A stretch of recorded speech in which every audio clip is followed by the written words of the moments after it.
When you're playing a shooter, the controls are everything.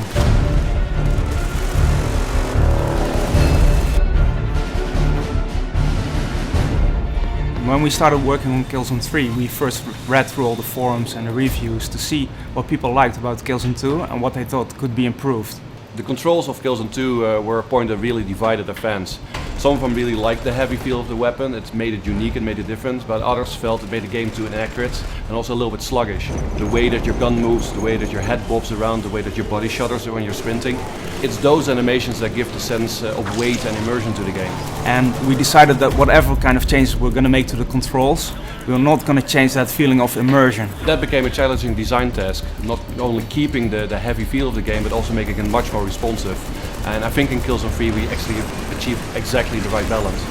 What we did was take a really good look at the dead zones in the control scheme and fine-tune it to hell, basically.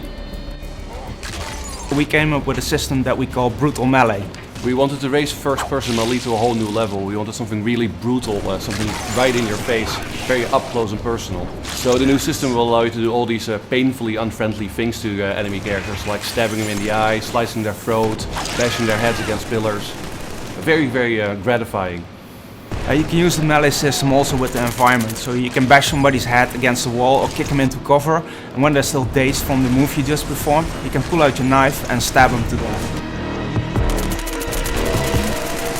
Well, we looked at ways to get the player more quickly into cover, so we came up with a slide mechanic. You can slide into cover, but you can also freeform slide.